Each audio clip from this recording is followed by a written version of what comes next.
છેલ્લા ભાઈ 15 વર્ષથી કામ કરું છું અંકિતભાઈ, પણ ઘણા અલગ અલગ પ્રકારના લોકો મળે છે. દર વખતે લોકો એવું કહે છે, અને ફિલ્મ સ્કૂલથી કહેતા આવે છે તો 20 વર્ષથી director is the captain of the ship. પણ કેવું છે કે ભગવાને શું કર્યું કે પહેલાં કે સિनेमेटोग्राफर तो उसको कैमरा दे दो, एडिटर तो उसको स्टेन बैग दे दो एडिट करने के लिए, एक्टर तो उसके अंदर एक स्किल, બધાને સ્કિલ આપીને છેલ્લો લાઈનમાં રોડમાં ઊભો તો એક ડિરેક્ટર કે તું क्या करेगा यार, तेरे लिए तो कुछ बचा नहीं है, तू एक काम कर, सबसे मोहब्बत कर दे. वाह, क्या बात है. તો એને છે ને એ વગર માંગેલો જસ, કારણ કે પછી ભગવાન પાસે કંઈ હતું નહીં, તો કીધું એક કામ કરો, इसको सारा जस दे दो, ये राजी रहेगा.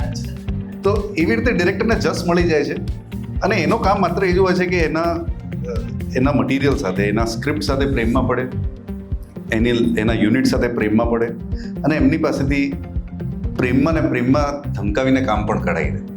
તો our job is to blackmail them, and I literally do that. અને ઇમોશનલ બ્લેકમેલ. તો આ શ્રેય છે ને, મને ઘણા અંશે એવું લાગે છે કે ડિરેક્ટરને બહુ ઇઝીલી મળી જતો હોય છે, જસ મળી જાય છે, પણ પાછળ જે મહેનત છે ને, જે લોકો મહેનત કરે છે ને, એમને માત્ર પ્રેમ જોઈએ છે, એમને દિલથી નીકળેલી વાત એમના દિલ સુધી બસ પાર્ક કરી દેવાની છે, એના પછી they do there magic and we don't have to do anything. અમે તો સૌથી સ્પોઇલ્ડ લોકો હોઈએ છીએ સેટ પર, પણ જ્યાં સુધી વાત આવે છે કે એવા મોમેન્ટ્સ કે પછી એવા કિસ્સાઓ જે સેટ પર થયા હોય અને ઇટ ઇઝ મેજિકલ, એ છે ને એકચ્યુઅલી હું દિવસમાં એક એવો મેજિક ચેસ કરતો હોઉં છું, કારણ કે બાકી બધું બહુ મંડેન થઈ જાય છે શૂટિંગ દરમિયાન, કારણ કે 12 કલાકની શિફ્ટ હોય અને તમારે બધું જોવાનું હોય, આ છે તે છે, લોજિસ્ટિકલ, મેનેજરિયલ બધું થઈ જાય. બટ એક એવું મોમેન્ટ આવે જ છે જ્યારે તમને ઓલું મેજિક મળી જાય છે, અને ઇટ્સ લાઈક ઇબાદત. તમે કોઈ મંદિરમાં જાઓ, કોઈ ધર્મ સ્થળમાં જાઓ, તમે ત્યાં બેસો છો, તમે એ માનીને નથી જતા કે આજ મુજે આત્મજ્ઞાન યા જે પણ કહેવાય ઓલું મળી જશે.